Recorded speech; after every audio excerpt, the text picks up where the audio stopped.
السلام علیکم خواتین و حضرات، 8 مارچ کو پاکستان میں پوری دنیا میں خواتین کا دن منایا جا رہا ہے، تو بہت اس کا ذکر ہو رہا ہے۔ اور جیسے ہی پاکستان میں ویمن رائٹس کی بات کرو تو سب ڈر جاتے ہیں، پریشان ہو جاتے ہیں۔ آپ اتنا پریشان کیوں ہوتے ہیں؟ کیا وجہ ہے؟ اس کے پیچھے کیا راز چھپا ہے؟ دیکھیے، women rights are like human rights, جیسے دوسروں کے حقوق ایسے ان کے حقوق ہیں، لیکن ہمارے ہاں ایک طبقہ بہت زیادہ ڈر جاتا ہے۔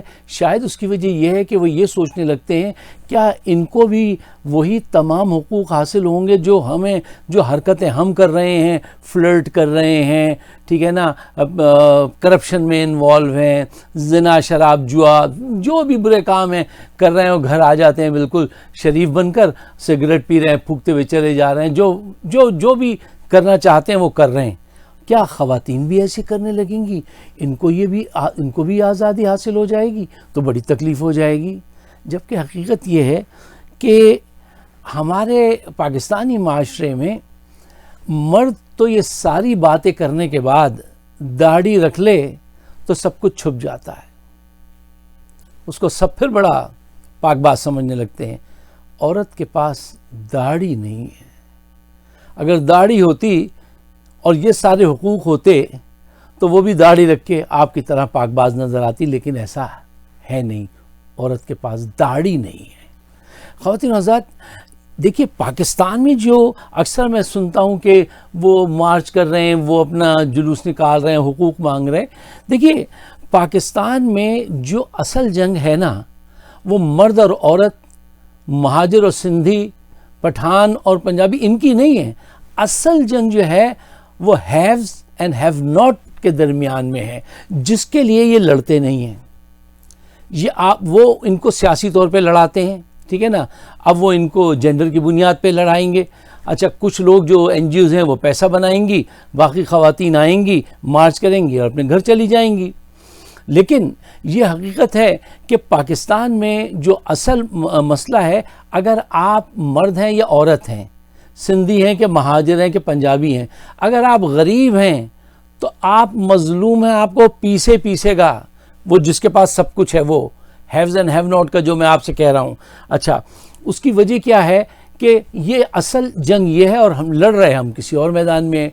اچھا، خواتین جب اس میں آتی ہیں ہیوز اینڈ ہیو ناٹ میں، تو ان کی تو مٹی ہی پلید ہو جاتی ہے، اتنا ان کے ساتھ ظلم، اتنی زیادتی ہوتی ہے۔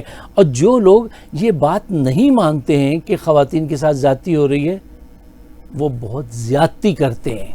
دیکھیے، یہ بات مانیے، یہ بات ماننے کی ہے کہ وہ معاشرہ جو ہے وہ میل ڈومینیٹڈ معاشرہ ہے، ایک منافق معاشرہ ہے، ایک کرپٹ معاشرہ ہے۔ Can you refuse all these arguments? آپ نہیں، اس کو ریفیوز نہیں کر سکتے، یہ فیکٹس ہیں۔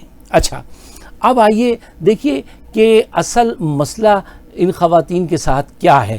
ہمارے یہاں کی جو خواتین ہیں، خواتین حضرات، پیدا ہوتے ہی اکثر بڑے پیمانے پہ پاکستان میں، ایک دو کی بات نہیں ہے، پیدا ہوتے ہی بچی کے پیدا ہوتے ہی منہ بنانے لگتے ہیں اور پریشان ہونے لگتے ہیں۔ کچھ کو تو میں نے روتے دیکھا ہے کہ لڑکی پیدا ہو گئی۔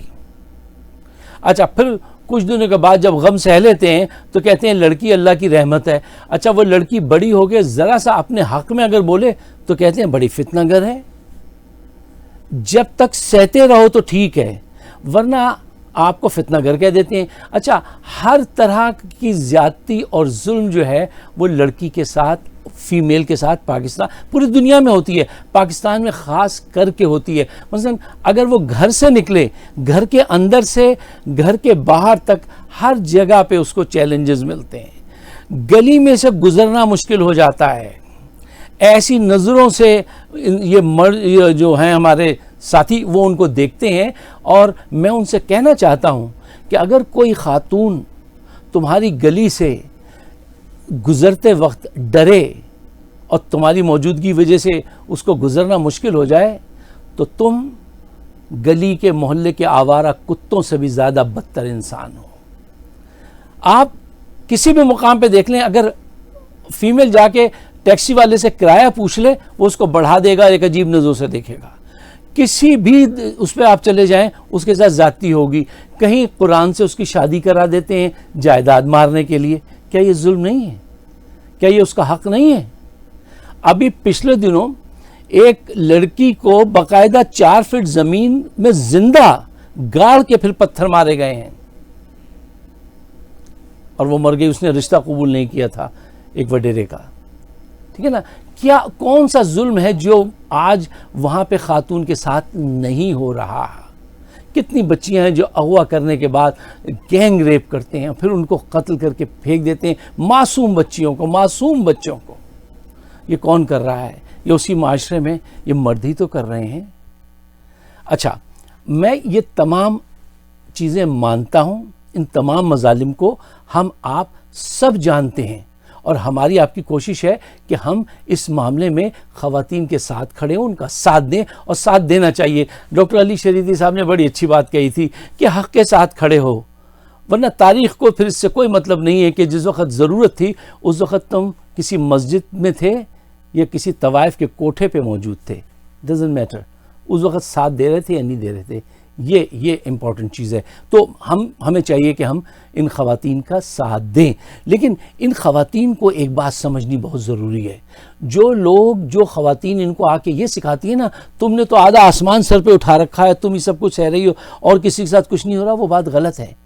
مطلب یہ تھیوری نا سارے کالے سمجھتے ہیں گوروں کی وجہ سے مسئلہ ہے، چھوٹے قد والے کہہ رہے ہیں سارا مسئلہ لمبے قد والوں کا ہے، ساری عورتیں کہہ رہی ہیں سارا مسئلہ مردوں نے پیدا کیا، مرد کہہ رہے ہیں عورتوں نے پیدا. نہیں، ایسا نہیں. سب کا اپنا اپنا شیئر ہے اور ہمیں ان کے ساتھ کھڑے ہونا چاہیے. لیکن عورتوں کا جو چارٹر آف ڈیمانڈ جو ہونی چاہیے وہ کچھ ایسے ہونی چاہیے کہ بھئی ہمیں جابس پہ اگر کسی ایز اے کمپیوٹر اینالسٹ میں کام کر رہی ہوں یا گرافک ڈیزائنر، اگر ایک گرافک ڈیزائنر کو آپ 20,000 روپے مہینہ دیتے ہیں تو ایک خاتون کو آپ 12,000 کیوں دیتے ہیں؟ اس کو بھی 20,000 دیجئے. خاتون کو جاب پہ جب وہ اس کی ڈیلیوری پریگننٹ ہو، ڈیلیوری کا جب وقت آ جائے تو اس کو بھی 3 مہینے کی پیڈ ویکیشن دیجئے. اس کو بسوں میں اور دوسری جگہ جب وہ جاتی ہے سفر کرتی ہے تو اس کو ایک چھوٹ دیجئے.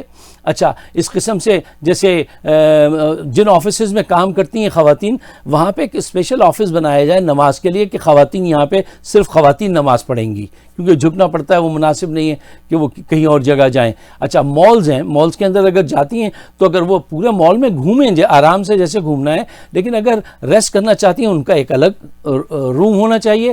ہر ایئر لائن میں ہر جگہ ان کو فیسیلیٹیٹ کرنا چاہیے. دیکھیے، مرد کو یہی چیز اچھی لگتی ہے کہ وہ عورت کے ناز اٹھائے، اس کو فیسیلیٹیٹ کرے، اس کو کوئی خوشی، کوئی اعتماد پرووائڈ کرے. اور ہر وقت شک کی نگاہ سے دیکھتے رہنا، گھر میں چیختے رہنا، اور ہر وقت جب بھی آواز دی تو ایسے آواز دی کہ اس نے کوئی گناہ کیا اور گناہ گار خود ہیں. یہ ایٹیٹیوڈ کب بدلے گا؟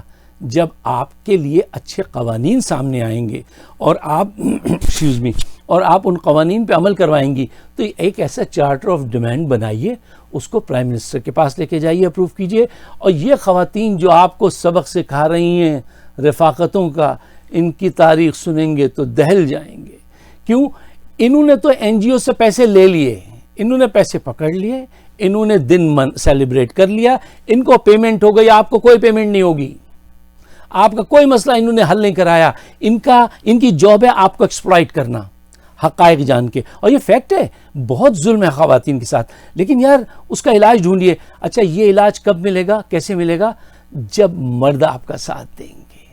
اور میں تمام دوستوں سے کہوں گا کہ دیکھیے، ان کو ایسی عورتوں سے بچائیے جو ان کو یہ سلوگن دے رہی ہیں کہ میرا جسم میری مرضی.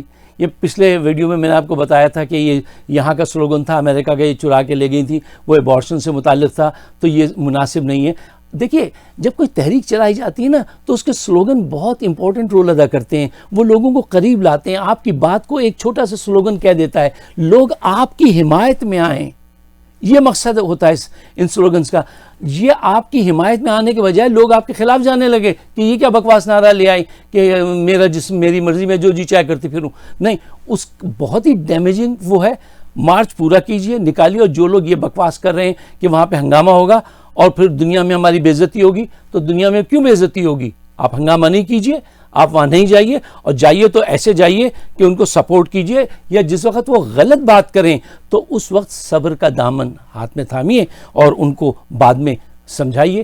کیونکہ یہ خواتین جو آپ کو کہہ رہی ہیں کہ اس قسم کے سلوگن لگاؤ، یہ تو اپنی پیمنٹ لے لی انہوں نے، اب اس کے بعد یہ کسی چینل پہ جائیں گی، وہاں بیٹھ کے کچھ ہفتے اس پہ بحث کریں گی، پھر وہ اپنے کاموں میں بزی ہو جائیں گی، مسائل حل نہیں ہوں گے. تو پلیز ایسا اسٹرکچر قائم کیجئے جہاں پہ آپ کی عزت ہو اور آپ کو تحفظ ملے اور کچھ سچائی سے مسائل حل ہوں. میرا یوٹیوب چینل ہے فائق صدیقی شو کے نام سے، اگر آپ اس کو سبسکرائب کریں تو بڑی عنایت آپ کی.